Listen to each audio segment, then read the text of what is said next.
Selamat pagi, salam sejahtera untuk kita semua. Saya Pata Ronaldo Lubis dengan NIM channel 20025 dari Prodi D3 Akuntansi ingin mempresentasikan hasil dari tugas individu saya yang berjudul Kerangka Dasar Penyusunan dan Penyajian Laporan Keuangan Syariah. Pengembangan kerangka dasar penyusunan dan penyajian laporan keuangan syariah atau Ikatan Akuntan Indonesia. Kerangka dasar merupakan rumusan konsep yang mendasari penyusunan dan penyajian laporan keuangan bagi para pemakai eksternal.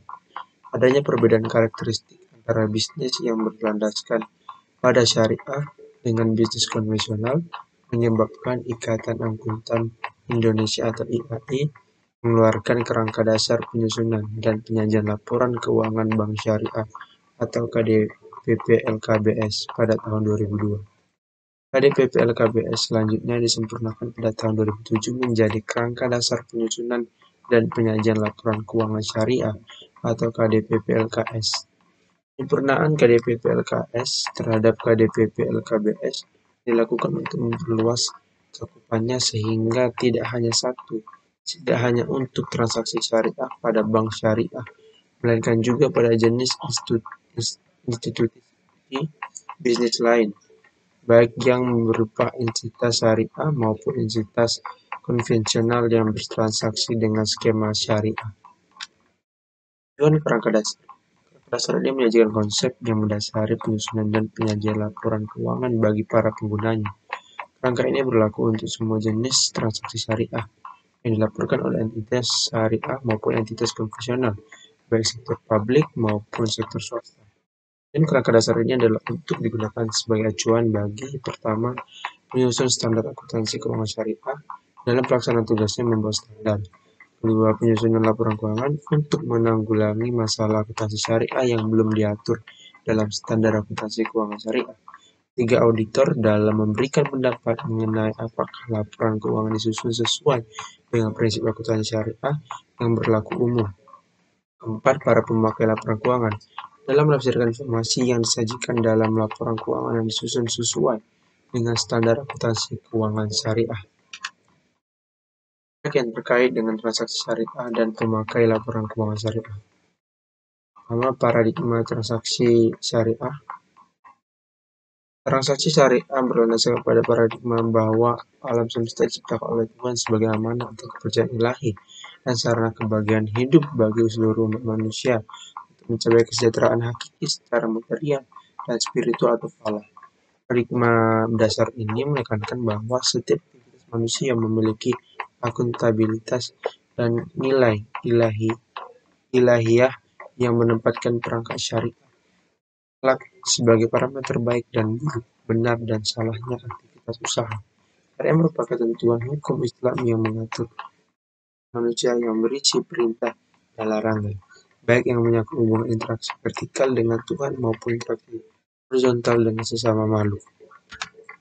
Aspek yang terkait dengan transaksi syariah dan pemakai laporan keuangan syariah. Yang kedua, asas transaksi syariah.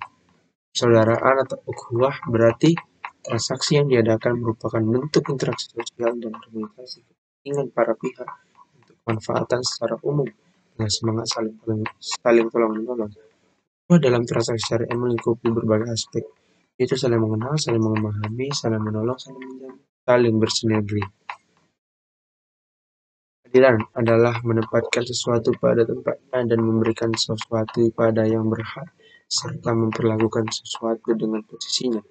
Implementasi keadilan dalam kegiatan usaha berupa aturan prinsip muamalah yang melarang unsur riba, zulm, maisir, garar, itikar, najasi, riswah, taluk, dan penggunaan unsur haram dalam barang, jasa, maupun dalam aktivitas operasi. Laporan keuangan menilai prospek arus kas. Laporan keuangan bertujuan untuk memberikan informasi yang dapat mendukung investor atau pemilik dana, kreditur saat dan ketidakpastian dalam penerimaan kas di masa depan atau atas dividen bagi hasil dan hasil dari penjualan, pelunasan atau redemption, dan jatuh tempo dari surat berharga atau pinjaman. Prospek penerimaan kas tersebut sangat tergantung dari kemampuan bank untuk menghasilkan kas guna memenuhi kewajiban yang telah jatuh tempo kebutuhan operasional, reinvestasi dalam operasi, serta pembayaran dividen. Asumsi dasar, pertama dasar akrual. Dengan dasar akrual, pengaruh transaksi dan peristiwa lain diakui pada saat kejadian serta diungkapkan dalam catatan akuntansi. Dilaporkan dalam laporan keuangan pada periode yang bersangkutan. Laporan keuangan yang disusun atas dasar akrual memberikan informasi kepada pemakai hanya transaksi masa lalu yang melibatkan penerimaan dan pembayaran kas, tapi juga kewajiban pembayaran kas di masa depan, serta sumber daya yang mempresentasikan kas yang akan diterima di masa depan.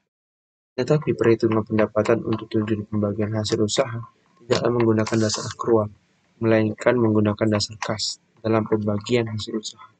Untuk kelangsungan usaha, laporan keuangan biasanya disusun atas dasar asumsi kelangsungan usaha entitas syariah dan akan melanjutkan usahanya di masa depan.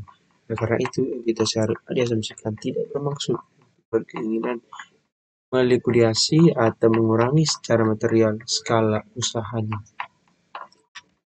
Bulan Kerangka dasar merupakan rumusan konsep yang mendasari penyusunan dan penyajian laporan keuangan bagi para pemakai eksternal.